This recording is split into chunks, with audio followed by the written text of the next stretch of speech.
Hello. हाँ जी गुरुजी नमस्ते। नमस्ते नमस्ते नमस्ते, बोलिए बोलिए। वो सुबह में 3 बजे उठ के भी कोई नाम तो लेने का नहीं था। तो आपने मेरे वीडियो देखे? हाँ देखे सब। कितने देखे? सब देख लिए वो। सब देख लिए। हाँ फिर मैंने कहा ऐसा कहा था क्या कि 3 बजे तो हाँ ऐसा कहा था 3 बजे उठ के बैठ जाने का ऑटोमेटिक आपको परमात्मा का नाम मिलेगा। नहीं नहीं नहीं, वो कैसा है हाँ कि हमारी आत्मा वाली आवाज कैसी होती है, हाँ उससे हमें परमात्मा वाली आवाज मिलती है समझने के लिए। तो वो एक दिन के लिए 3 बजे उठ जाओ, 5 मिनट के लिए जैसे हम खाना खाने बैठते हैं ऐसे बिस्तर पे बैठ जाओ, आराम से आंख बंद कर लो और अब हमारा ब्रह्मरंध्र है ना, या मस्तिष्क है या दोनों कान के ऊपर थोड़ा ध्यान लगाओ तो एक आवाज आ जाएगी, झिंगुर जैसी आवाज। बस हो गया काम उसी दिन का। वो 1-2 मिनट सुनो, छोड़ दो, तो फिर वैसी की वैसी आवाज दिन में पूर्ण रूप से जागृति में काम करते समय हमारा मन, समझा बेटा आप ड्राइविंग कर रहे हो तो हाँ हमारा मन ड्राइविंग कर रहा है और उसी वक्त को आनी चाहिए।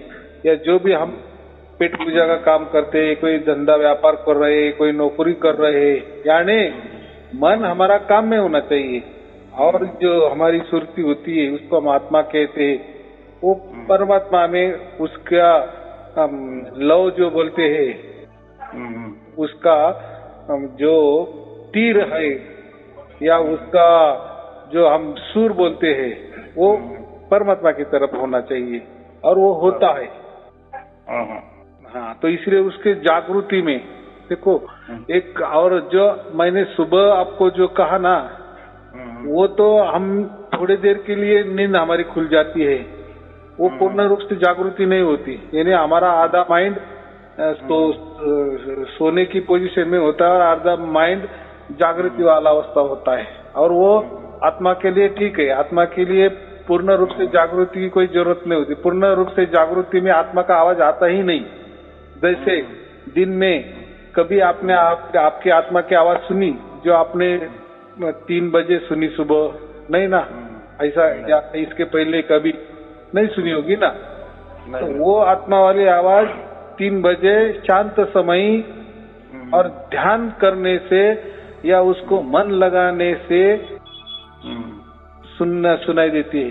लेकिन ये सार शब्द वाली जो होती है परमात्मा वाली आवाज, उसके लिए कोई ध्यान की जरूरत नहीं होती, उसके लिए मन की बिल्कुल जो आवश्यकता नहीं होती है। तो वो आपे आप आती है। लेकिन कैसी होती है? उसका जो सुर है, उसका जो ताल है, उसका जो संगीत है, उसका जो लय है, तो वो जब हम 3 बजे जो सुनते हैं ना आत्मा वाली कि वैसे की वैसा वो भी रहता है, थोड़ा बदल होता है थोड़ा सा।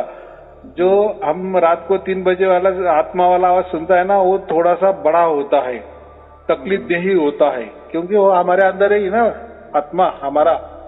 लेकिन इसी आत्मा का हमारा बाप जो परमात्मा है, तो उसकी आवाज दिन में आनी चाहिए और वो जागृति में ही आती है। और जागृति में जो आती है तो वो एकदम मंद मंद रूप से आती है, एक समतल से आती है, एक रस, एक ताल, एक लय, एक सुर में आती है। लेकिन उसके लिए जागृति चाहिए। जागृति माने खुली आंख, खुली कान या काम करते वक्त। देखो हम सुबह जब आंख खुलते हैं तो कान भी हमारे खुले रहते हैं ना, या मन से हम कुछ भी काम करते हैं तो हमारा मन काम पर इसलिए काम होता है ना हमारे हाथों से। आप चलो ड्राइविंग कर रहे तो उसके लिए तो मन की आवश्यकता होगी कि नहीं?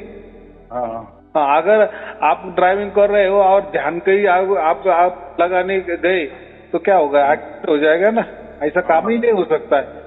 तो जो रोजी रोटी का जो हमारा काम होता है, पेट भरने का जो काम होता है, या संसार का जो भी हम कार्यकलाप करते हैं, उसके लिए मन चाबुत होना जरूरी होता है, तभी हम हमारा काम कर सकते हैं, व्यापार कर सकते हैं। बराबर? इतना सीधा मामला है ना। हाँ। तो दिन में तो हमारा मन कामकाज में लगा रहता है, और ये जो आवाज आता है सार शब्द वाला ऊपर से, तो वो अलग से आता है। जैसे मैंने कहा, आपका मन ड्राइविंग कर रहा है, बराबर, और उसी वक्त वो आवाज भी आता है, वो आपको समझता है, उसका अनुभव आपको ही होता है, और एकदम सुरीली तरह से होता है, कोई डिस्टर्ब नहीं, आपके ड्राइविंग में भी डिस्टर्ब नहीं और वो आवाज में भी डिस्टर्ब नहीं, बराबर। हाँ, लेकिन उसके लिए अगर आप मन लगाएंगे माने ध्यान करेंगे, कहीं बैठे ध्यान टिकाएंगे या हम टिकाएंगे, तो वो जो आवाज आप सुनेंगे वो एक तो आत्मा वाली होगी, या ब्रह्मांडी धुन होगी, या आकाश तत्व वाली धुन होगी, या ब्रह्म की धुन होगी, वगैरह वगैरह। फिर बहुत सारे उसमें प्रकार है, 10 प्रकार है। तो हमें उस पे नहीं जाना, क्योंकि वो 10 धुनें जो है ना, अलग अलग, वीणा की, शंख की, बांसुरी की, ढोलकी की, कोई हवा की होती है, तो वो जो है उसमें हमें नहीं जाना, वो तो प्राकृतिक ध्वनि है, बराबर। वो तो हम कान भी दबाए ना तो हम सुन सकते हैं उसको, बराबर, क्योंकि उसके लिए एकांत स्थल की जरूरी होती है, और मन वहां टिकाना पड़ता है। तो जहां भी मन टिकाना होता है वो प्राकृतिक धुनें हम सुन सकते हैं, या जो मन से जो भी कार्य होता है ना, वो काल वाला कार्य होता है, या प्रकृति वाला कार्य होता है, या संसार वाला कार्य होता है, या शरीर वाला कार्य होता है, बराबर। और उससे जो भी फायदा होगा वो संसारी वाले फायदे होंगे। लेकिन परमात्मा का ये बात नहीं है। परमात्मा और मन का ये अलग है, यानी मन जैसे प्रकृति है, शरीर है, मन ये काल भी समझो, समय भी समझो, लेकिन परमात्मा उसमें नहीं ना। परमात्मा तो इसका विरुद्ध है। विरुद्ध माने ये प्रकृति तो नाश होने वाली होती है ना, नाशवान होती है, लेकिन परमात्मा का थोड़ी नाश होता है, वो तो स्वयंभू है, आदि अनादि से है, अनंत काल से है। आज भी वैसा की वैसा है, कल भी वैसा की वैसा रहेगा। इसकी उसकी कभी शुरुआत भी नहीं हुई, तो उसका एड होने का तो मतलब ही नहीं है। हाँ, ये बात होती है। और दूसरी बात, परमात्मा जैसे स्वयंभू होता है तो सर्वज्ञानी भी होता है, उसका सब ज्ञान है, जगत का ज्ञान। वैसा ये मन को नहीं हो सकता, ये आत्मा को भी नहीं हो सकता, बराबर। आत्मा कितना ज्ञान लेगी? एक आधा धर्म का ज्ञान लेगी, 2 धर्म का ज्ञान लेगी, 4 धर्म का ज्ञान लेगी। हो सकता है हमारा आत्मा एक आधा गूगल आत्मा भी हो सकता है। जैसा गूगल लड़का रहता है ना छोटा सा, उसको बोले इसका राष्ट्रपति कौन है, फटाक से बोल देता है, कुछ भी बोल देता है उसको। जैसे कोई गणित, बड़ा भी गणित बोल दो, कितने भी अंक वाला गणित बोल दो, मल्टीपल वाला बोल दो, माइनस वाला बोल दो, प्लस वाला बना दो, भागीले वाला बना दो, गुणीले वाला बना दो, वो तुरंत बता देता है। उसको क्या कहते हैं हम? गूगल बुद्धि इसकी, बराबर। यानी आइंस्टाइन का IQ कितना था? 40 था ना, 40 था ना।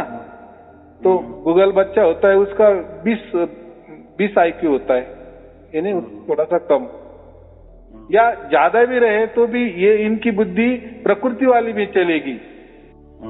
इनको यही क्वेश्चन अगर हमने प्रश्न या सवाल किए परमात्मा के बारे में, आत्मा के बारे में, तो उनका बुद्धि नहीं चलेगा। क्यों नहीं चलेगा?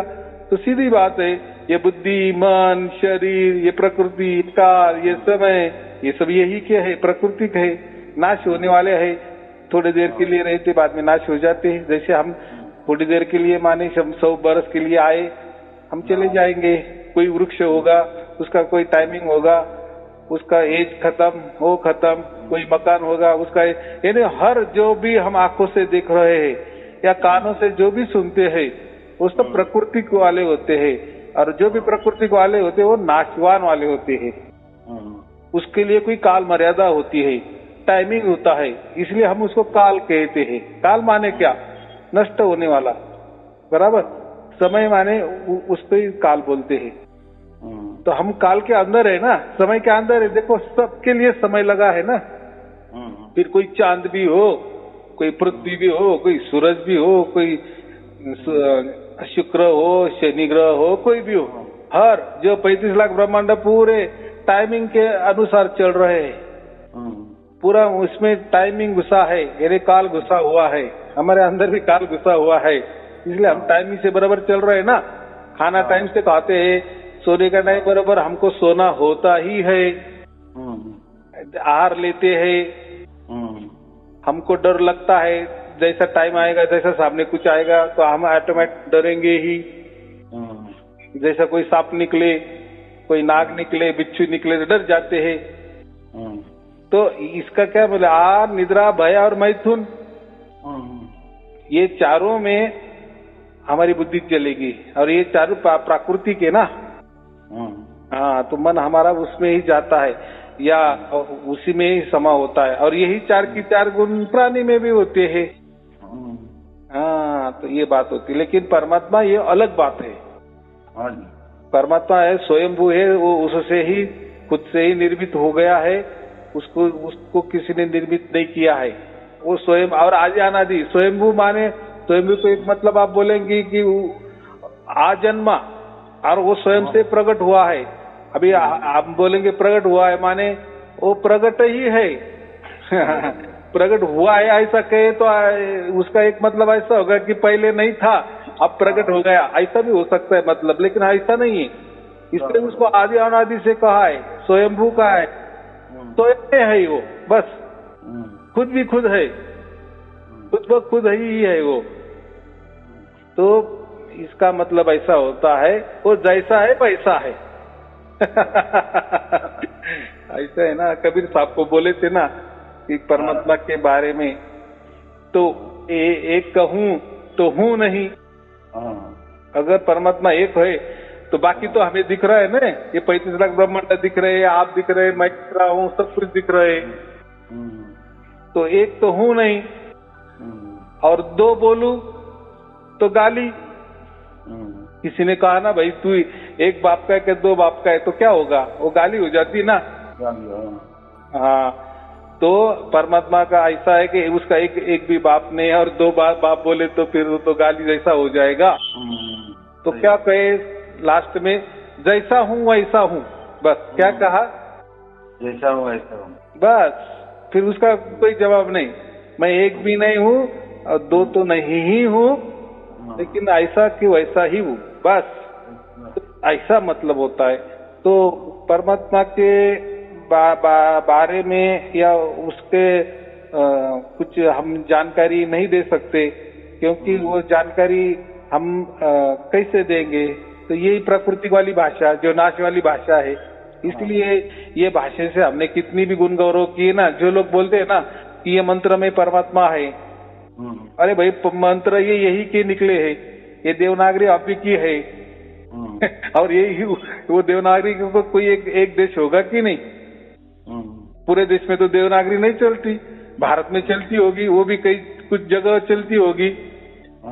देवनागरी माने मालूम है ना, हाँ, जिसमें हिंदी लिखाई होती है, मराठी भी देवनागरी में लिख ली जाती है, हिंदी लिखी जाती है, संस्कृत लिखी जाती है। लेकिन वैसी के वैसे गुजराती में जाओ तो देवनागरी होगी क्या? अच्छा, वो राम नाम का नाम लेना पड़ेगा कि नहीं? हाँ, अभी लोग जो राम नाम का नाम जो लेते हैं, कैसा लेंगे? राम भी आप भी का है ना। हाँ, तो राम का नाम कैसा होगा? राम का नाम कहा है, राम राम नहीं कहा है। राम राम लेना, आप कैसे पूछ रहे हो मुझे? राम का नाम लेना है क्या? हाँ, तो अभी राम ही तो वो नाम है, तो फिर उसका अलग कैसे क्या बोल रहे हैं? तो राम का नाम, एक राम जो है ना, उसका एक नाम होता है, लेकिन वो जो नाम है ना उसका, तो वो प्रैक्टिकल में, प्रत्यक्ष में, रूप में नहीं आता, नाम में नहीं आता, बराबर। इसलिए वो अनाम है, बराबर। तो राम नाम कैसा है?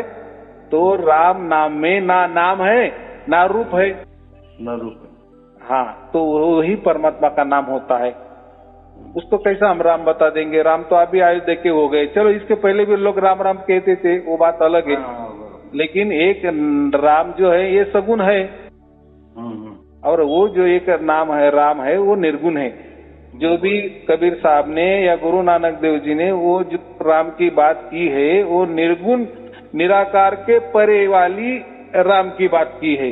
गुरु नानक देव जी ने भी राम की जो बात की है वो निर्गुण निराकार के परे वाले राम की बात की है, बराबर। हाँ, तो वो राम नाम चाहिए हमें कि जो बोला नहीं जा सकता, सुना नहीं जा सकता, लिख नहीं जा सकता, लिखा नहीं जा सकता, वो अकह है, कह भी नहीं सकते, अबोल है, बोल भी नहीं सकते, समझने की तो बात ही नहीं ना। अकह अबोल नी शब्द है वो कोई शब्दों में नहीं, नी अक्षर है ना, कोई उसका कोई अक्षर भी नहीं है। तो ये जो उसके लिए जो बातें की है ना श्री कृष्ण जी ने वो कहा है ना सार शब्द के बारे में, तो वो ऐसा ही कहा है। तो उसमें कहा है एक अक्षर है वो, तो हम क्या कहते हैं, एक अक्षर माने कि एक आधा अक्षर होगा जो अ आ ई कहते हैं ना, तो वो अक्षर नहीं। अक्षर का एक मतलब होता है अ आ ई, इसको एक अक्षर कहते हैं। और एक जो अक्षर होता है ना वो लिखा ही नहीं जाता, बोला नहीं जाता है, वो एक ही अक्षर है, लेकिन वो निर्गुण निराकार के परे वाला अक्षर है। वो देखा भी नहीं जा सकता, सुना भी नहीं जा सकता, लिखने में भी नहीं आता, उसको कोई आकार भी नहीं है। वो निर्गुण निराकार का मतलब क्या होता है, वो अक्षर अलग ही है, तो उसके लिए वो एक अक्षर कहा है, बराबर। जैसे अभी श्री कृष्ण जी ने ओम एक अक्षर कहा है, ओम भी कहा है ना। अभी ओम कहा है, अ आ ई में थोड़ी ओम आता है क्या, नहीं आता है ना, नहीं आता। हाँ, लेकिन ओम का मतलब क्या है, ये जो पूरी 35 लाख ब्रह्मांड है ना, उसका एक आकार का दिया है ओम को। ओम माने एक प्रकार का नाद, एक होता है बिंद और एक होता है नाद। नाद बोले तो ये पूरी सृष्टि ना उसको नाद कहते हैं, और बिंद जो बोले ना उसको परमात्मा कहते हैं, बराबर। वो नाद बिंद हम जो कहते हैं ना, तो हमारी निर्मिति नाद से हुई है। ये जो प्रकट हो गया ना, यानी जो आंखों से दिख रहा है, कानों से सुना जा रहा है, इसको नाद कहते हैं। यानी ये आवाज से बना है। देखो आपको भी आवाज है इसलिए आप बोल रहे हैं, मुझे भी आवाज है, हर वस्तु में आवाज है, लकड़ी में भी आवाज है, लकड़ी तोड़ तो कट आवाज आ जाएगा। यानी हर हवा में भी आवाज है, हर इसलिए कहा गया कि ये 35 लाख ब्रह्मांड ये नाद से बने हैं, यानी आवाज है इसमें, और इसमें आवाज छिपा है। जैसे एक लकड़ी होती तो उसमें अग्नि छिपा हुआ होता है, बराबर कि नहीं। जैसे हम उसको थोड़ा सा अग्नि बाहर से लगा दिए तो उसके अंदर वाला अग्नि प्रकट हो जाएगा, बराबर। अग्नि को अग्नि लगा दिए तो लकड़ी में जितना अग्नि उतना वो प्रज्वलित हो जाएगा। तो ऐसा ही, लेकिन अग्नि तो हमें दिखाई देती है, लेकिन ये जो नाद है ना, ये नाद तो दिखता नहीं ना, लेकिन आकारों में तो आया है। ये जो पहले 35 लाख ब्रह्मांड है पूरे के पूरे आकारों में है, इसलिए वो संसार पूरा ये नाद से बना है। इसलिए हम कहते हैं कि संसार पूरा शब्द से बना है। शब्द माने नाद ही, आवाज, साउंड, वॉइस, हाँ ये बात है। लेकिन परमात्मा इससे परे है ना, इसलिए वो बिंद है, एक उसको बिंद कहा गया है, बराबर। नाद और बिंद, तो वो जो है ना, बिंद को शक्ति भी कहा है और नाद को शिव भी कहा है, बराबर। तो इसीलिए कोई जो होते हैं ना मूर्त, शंकर जी ऐसे नीचे लेटे हुए हैं और उनके छाती पे काली जो है ना पैर रखी हुई है, तो इसका मतलब क्या है, वो जो बिंद है ना उन्हें वो शक्ति है, वो काली है, और जो नीचे सोया हुआ है ना वो शिव है, उसको हम नाद कहते हैं, या जो शिव को या 35 लाख ब्रह्मांड भी कह सकते हैं, बराबर। यानी ये जो 35 लाख ब्रह्मांड का जो परमात्मा है कौन है, वो शिव है। हाँ, लेकिन ये ब्रह्मांड की जिसने निर्मित की, यानी वो शिव की भी जिसने निर्मित की, वो है शक्ति, उसको ही परमात्मा कहा गया है। हाँ, और वो जो परमात्मा है, ये तो जैसे प्रकृति बनी, 35 लाख ब्रह्मांड बना, ये तो आंखों से दिख सकता है, वो तो आकारों में आ गया है, कानों में भी सुन सकते हैं हम, उसको शिव कहा गया है। यानी पूरा ये जो आकारों में आ गया है ना, सगुण साकार में, उसको हम शिव कहते हैं। लेकिन इसको जो बनाने वाला जो है वो है शक्ति। लेकिन हमारे यहाँ में शक्ति में हम देवी को कहते हैं ना। तो ये हमने दे दी। जैसे देखो हम मनुष्य है ना, तो हम मनुष्य दो ही विचार कर सकते हैं, एक तो नर का विचार कर सकते हैं, एक नारी का विचार कर सकते हैं। इतना तो हमारे मन में आएगा ही नहीं ना। जैसा हमारा आकार वैसे हम आकार को समझते हैं, यानी बांटते हैं, एक तो स्त्री नहीं तो पुरुष, दोनों में बांट सकते हैं, दोनों बांट। लेकिन ये जो शक्ति है ना, ये कोई नर भी नहीं, भी नारी भी नहीं है, बराबर। हाँ, तो वैसा ये भी शिव भी है ना, तो शिव में भी दोनों भी समाये है ना। यानी शिव में शक्ति भी समाई है ना, इसलिए तो वो चल रहे है ना ब्रह्मांड। अगर वो शक्ति नहीं होती तो ब्रह्मांड कैसे चलते, तो स्टॉप में हो जाते। ये ब्रह्मांड जो चल रहा है पूरे गोले घूम रहे है कि नहीं, लाखों बरस से, अब जो बरस से है क्या किसी में कोई टकराव नहीं ना। खाली गोले नहीं है, वो स्तब्ध नहीं है, स्थिर नहीं है, उसमें पावर है, उसमें शक्ति है, वो शक्ति से चल रहे हैं, घूम रहे हैं। अगर शक्ति नहीं है तो वो मृत हो जाएगा, बराबर कि नहीं। तो ये जो शिव है ना, तो शिव को चलाने वाली वो शक्ति होती है। तो शक्ति माने कोई देवी नहीं है, तो शक्ति माने परमात्मा, बराबर। तो ये परमात्मा ने ये शिव को भी तैयार किया है, माने ये पूरी ब्रह्मांड जो 35 लाख ब्रह्मांड है, जो आकारों में है, सगुण साकार में है, उसको भी बनाया है। और वो खुद में तो खुद, लेकिन वो जो शक्ति है ना, उसको हम स्वयंभू कहते हैं, बराबर। हाँ, तो उसको परमात्मा कहते हैं, वो स्वयंभू है, आदि अनादि से है। तो ये जो शिव भी आदि अनादि से ही है, भी है। यानी जो प्रकृति है ना, वो कुछ काल के लिए ये शक्ति में विलीन हो जाते हैं, बराबर। जैसे रात को हम लाइट लगाते हैं मकान में, हमारे भोजन भीजन खाते हैं, मस्त पैकी गप्पा टप्पा गप्पे लगाते हैं बाल बच्चों से, बराबर। लेकिन जैसा नींद का टाइम हो जाता है, हम सो जाते हैं, तो कोई किसी को नहीं दिखता, अंधेरा कर देते हैं। और सोने के बाद तो बात ही नहीं ना, एक मिनट को तो समझने को कि मैं सो गया हूँ, बस गहरी नींद में चल जाते। तो फिर सुबह हो जाते, वापिस सब उठ जाते हैं। तो ये जो नींद का जो टाइम है ना, तो आप थे, लेकिन वो जो 7-8 घंटे जो है, तो आप ये हो गए, विलीन हो गए थे। माने विलीन माने कोई आप मरे नहीं थे, लेकिन कुछ कालावधि के लिए आप सिकुड़ गए थे, माने निद्रा के अधीन गए थे।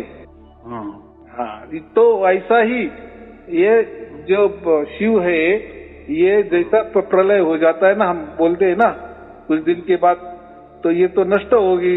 अगर प्रकृति है तो हाँ नष्ट होती है, लेकिन इसी तरह से नष्ट होती है। यानी हमारा जो मकान है, हाँ, दिन में भी रहता है, रात को भी रहता है, लेकिन हम जब जैसे सोने जाते हैं तो पूरा अंधेरा कर देते हैं, और हम भी आँख हम भी बंद कर लेते हैं, पूरा अंधेरा हो जाता है, हमारे लिए कुछ भी शेष नहीं रहता। क्या हो गया, हम गड़प हो गए ना, नींद में बड़प हो गए। ऐसा ही ये जो है प्रकृति, वो ऐसे प्रलय के समय वो शक्ति में विलीन हो जाती है। तो विलीन हो जाना माने जैसे आप सोए तो आप है, लेकिन अभी आपको जानियो नहीं है कुछ भी, लेकिन जैसे सुबह हो जाती है सब उठते हैं, अपने अपने काम पे लग जाते हैं। तो ये ऐसा हिसाब है। तो ये थोड़ा सोच समझ कर चलना, उसके अंदर भी इतना हमें नहीं जाना।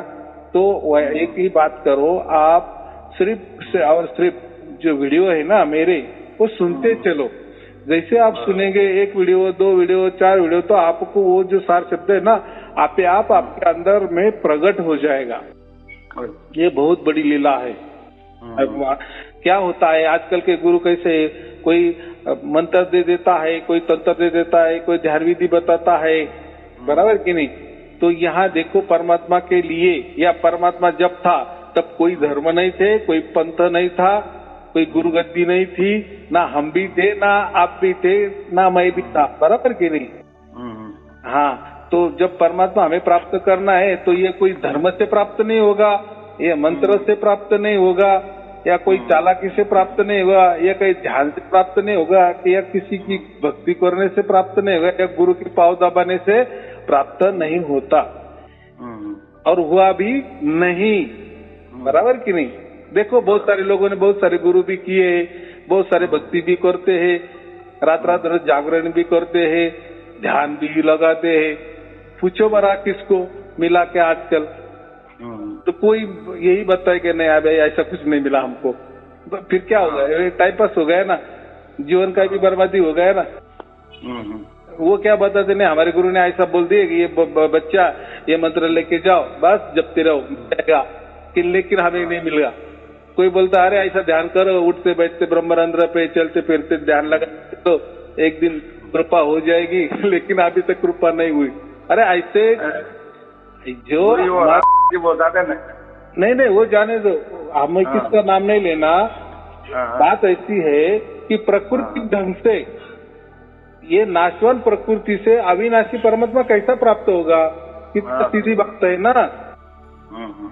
हाँ, तो इसीलिए हम बोलते हैं ना, लोहे से लोहे ही काटता है, लोहे को लोहा ही काटता है ना।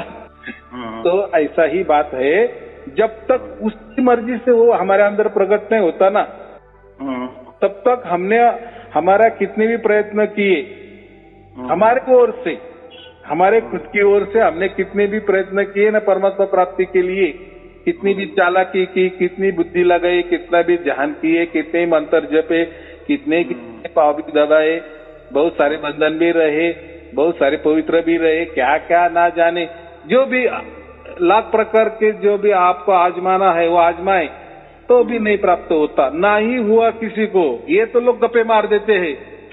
हाँ, सही बात।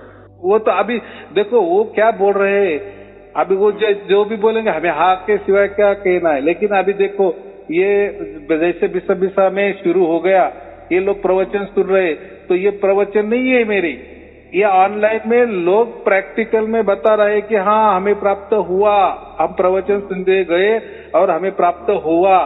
ये क्या हो गया? एक प्रकार का सर्टिफिकेट दे रहे हैं ना लोग।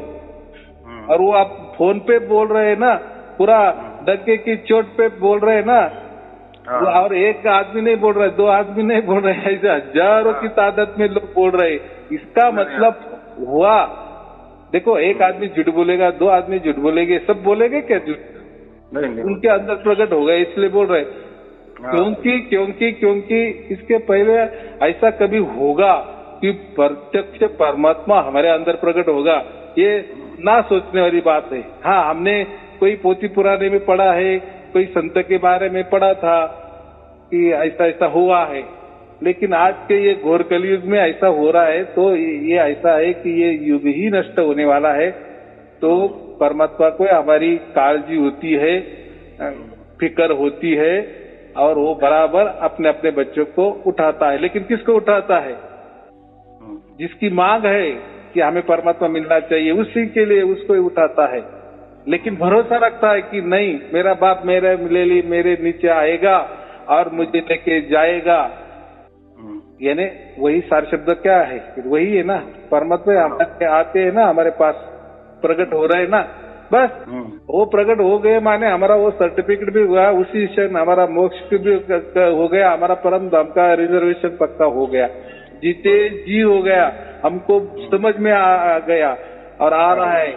और हमारा बाप हमारे साथ में 24 घंटे रह रहा है, हमसे खेल रहा है, बराबर। वो तो समझता है ना, और उसका साक्षी कौन? हम खुद है।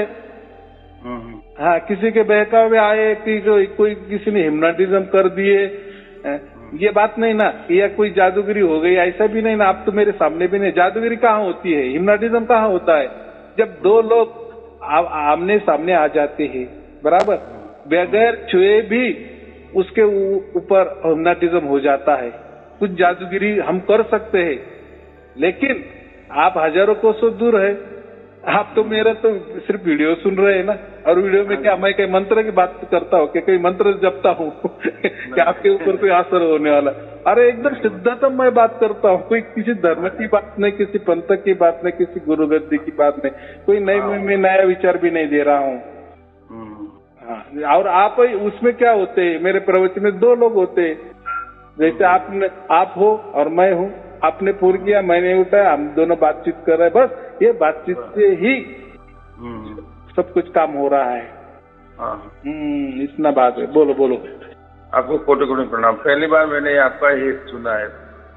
हाँ, आपने तो आपका अगर व्हाट्सएप होगा तो आपको डिफॉल्ट में वो मेरे की लिंक आई होगी, आप पूरे की पूरे वीडियो सुनो, आपको परमात्मा प्राप्त हो जाएगा। आपके अंदर परमात्मा जब प्रकट हो जाएंगे उसके बाद कभी मुझे फोन करो। लेकिन बाकी बचे हुए भी वीडियो सब सुनते जाओ, क्योंकि यहाँ कोई आपको शिष्य नहीं बना रहा है, ना मैं किसी का गुरु हूँ। तो आप खुद ही खुद संत बन रहे हो। अगर आपको संत बनना है तो वीडियो पूरे की पूरे सुनो बस। चलो ठीक है, आपको और आपके परिवार के लिए शुभ आशीर्वाद। सत साहिब जी, सत साहिब जी, सत साहिब जी।